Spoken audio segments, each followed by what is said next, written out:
नमस्कार, मैं हूं संजीत श्रीवास्तव और आप देख रहे हैं नेशनल पॉजिटिव न्यूज। विगत दिनों बेगूसराय में एक तेज आंधी आई थी, जिसके बाद इस आंधी के कारण कई घरों को नुकसान पहुंचा था। लेकिन हरदिया में एक ऐसा घर भी था, जो एक व्यक्ति जो आर्थिक रूप से बेहद कमजोर थे, उनका वो छप्पड़ पूरी तरह उड़ गया था। वो लगभग गृहविहीन हो गए थे। अब वो सड़क पर थे, उसको लेकर गाँव में भी लोगों की एक इच्छा हुई कि इनको किसी तरीक़ा से मदद की जाए, और इसको लेकर उन्होंने कई लोग कई जगह भी गए। लेकिन सरकारी स्तर पर से लेकर और एक निजी स्तर पर भी बहुत ज़्यादा इसमें सफलता नहीं मिली।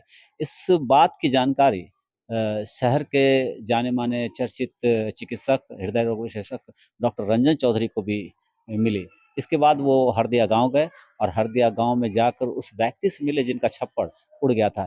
2 जून की रात जो है भयानक एक आँधी आई थी, जिसमें उसका घर वो पूरी तरह उड़ गया था। उसके बाद रंजन चौधरी ने एक मुहिम चलाई कि इनका घर को किसी तरीक़ा से बना के दिया जाएगा। इसको लेकर उन्होंने बताया कि वो सरकारी जो अधिकारी होते हैं उनसे भी बातचीत की, लेकिन तत्काल कोई राहत नहीं मिली। जिसके बाद में उन्होंने एक मुहिम चलाई और लोग अपने सहित लोगों से मिल-जुल कर ये आर्थिक मदद उस व्यक्ति को की, और वो उसका घर बनकर तैयार हो गया, जिसका उद्घाटन आज किया गया। रंजन चौधरी खुद आए इस घर का उद्घाटन करने, और उन्होंने फीता काट कर घर का फिर से उद्घाटन किया और उस व्यक्ति को अंदर प्रवेश दिलाया, और बताया कि उन्होंने कहा कि सिर्फ एक घर बन जाने से लोगों की समस्या समाप्त नहीं होगी, समाज को इसके लिए आगे आना होगा, ताकि समाज में अगर कभी भी कोई ऐसी घटना घटती है, तो हम लोग मिलजुल कर उस व्यक्ति की सहायता करें, और उसको देखें कि कोई भी व्यक्ति घर गृहविहीन ना हो जाए।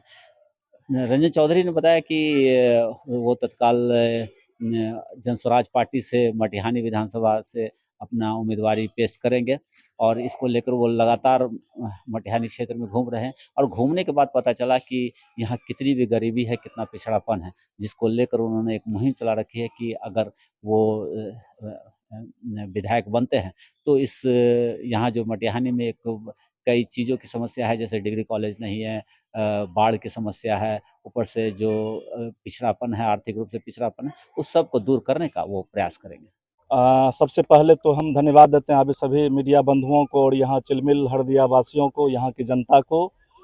और ये जो घटना है 2 तारीख को बेगूसराय में आंधी आई थी, और बहुत जोर की रात में आंधी आई थी। उस आंधी में इस जगह एक घर हुआ करता था, आप देख सकते हैं, अपने कैमरा में देख सकते हैं, वो घर का इनका छत उड़ गया था और पूरा परिवार पूरी रात बारिश में रहा, पूरा चीज़ भीग गया इनका, रहने को घर नहीं था। अगले दिन सुबह में बहुत सारे मीडिया बंधु भी यहाँ पर आए थे और यहाँ की जनता यहाँ देखने आई थी, सब लोग थे। तो हमें भी खबर मिली कि मैं आऊँ, तो मैं यहाँ पर आया, देखा हालत बहुत बुरी थी। उस रात मैंने बीडीओ साहब से बात भी किया कि इनको जल्द से जल्द सुविधा मुहैया कराया जाए। और ऐसा घर देख करके आपको आश्चर्य लगता होगा कि इंदिरा आवास योजना चल रहा है, प्रधानमंत्री आवास योजना चल रहा है, इसके तहत इनका घर कब का बन जाना चाहिए था। लेकिन घूसखोरी भ्रष्टाचार का आलम ये है, एक इंदिरा आवास में भी 20-25 हज़ार रुपया घूस देना पड़ रहा है आम जनता को। ये सच्चाई है, इसको हम लोग स्वीकारते हैं, सच है। तो इनको अब तक घर नहीं मिला है, तो सब गांव के लोगों ने बोला कि सर हम लोग भी चंदा कर रहे हैं और आप लोग भी थोड़ा सा हेल्प करिए।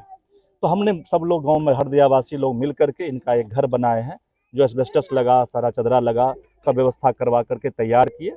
आज वही घर हम लोग उनको सुपुर्द करने आए थे और इसी कार्यक्रम में यहाँ पर हरदिया पहुँचे हुए हैं। फिरोज जी हैं जिनका घर था, और ये हैं यहाँ पर हैं, तो इन्हीं का घर है ये, यही कार्यक्रम में आए हैं। और ये एक संदेश है समाज के लिए कि कोई जो दबे कुचले वर्ग हैं, पिछड़े वर्ग हैं, गरीब लोग हैं, उनको सामाजिक स्तर से भी हम लोगों को सहायता करना चाहिए। और सरकारी तौर पर और जो प्रशासन की तरफ से जो मदद मिले वो तो अलग पार्ट है, लेकिन हम लोग सामाजिक आदमी हैं, तो सामाजिक तौर पर भी हम लोग प्रयासरत रहते हैं। जहाँ जो दिक्कत होती है हम लोग प्रयासरत है, लेकिन एज ए आदमी, as a human being, as a doctor हम ऐसा नहीं कि सबका घर बना सकते हैं, लेकिन समाज को हम संदेश जरूर दे सकते हैं कि अगर समाज का हर जो व्यक्ति आगे बढ़ चुका है, अगर एक एक आदमी के घर में थोड़ा सा हेल्प कर देगा, तो हमारा समाज पूरा आगे बढ़ेगा। रही बात मटिहानी का, तो मटिहानी की इतनी सारी समस्याएं हैं जो एक दिन में हल नहीं हो सकता है। हमने हरदिया के लोगों को वचन दिया है, हमने हरदिया में पिछले 10-12 साल से क्रिकेट टूर्नामेंट में हम आ रहे हैं, टूर्नामेंट खेल रहे हैं और खिला भी रहे हैं, बच्चों को प्रोत्साहन दे रहे हैं। तो मैंने इन लोगों को वचन दिया है कि तुम एक बार मुझे मदद कर दो, हरदिया में हमें क्रिकेट का ग्राउंड दे देंगे, ऐसा ग्राउंड देंगे पूरा हरदिया चिलमिल पंचायत में एक नाम हो जाए, ताकि रजौरा के बच्चे, हरदिया के बच्चे, चिलमिल के बच्चे, इधर विनोदपुर के बच्चे और जो बेगूसराय के बच्चे हैं उस ग्राउंड पे खेल खेल सके अपने शारीरिक। बहुत खुशी हुई है और क्या अच्छा हुआ, बहुत खुशी हुआ है। और जो है ना, सर को किस तरह से धन्यवाद कहना चाहेंगे? बहुत धन्यवाद धन्यवाद। इसके लिए सर का मैं तहे दिल से, ग्रामीणों की ओर से, बल्कि पंचायत की ओर से, एक सरपंच प्रतिनिधि होने के नाते मैं तहे दिल से इनका शुक्रिया अदा करता हूं। इस समय जो चल रहा है वर्तमान में, सर का रियल में जो युवाओं में जोश है, जो चर्चा है, वो काबिले तारीफ है। सर का इसके लिए बधाई दे रहा हूं मैं अपनी ओर से। और सबसे बड़ी बात यह है कि जन स्वराज पार्टी शिक्षा और पलायन पर जो चर्चा की है, ये आने वाले समय में बिहार के लिए बड़ी बात है। बहुत खुशी की बात है जो मेरे गांव में आज डॉक्टर साहब आए हैं, और जो 2 तारीख को हमने डॉक्टर साहब को फ़ोन किए थे, जिस वक्त न वीडियो फ़ोन उठाया, न मुखिया फ़ोन उठाया, न विधायक उठाया, डॉक्टर साहब कॉल उठाया था और बोले कि हम शाम तक में आएंगे और उनको घर देखेंगे, जैसा घर हो। तो डॉक्टर साहब आए थे और विश्वास हम लोग को दिलाया कि कल इनको घर बन जाएगा।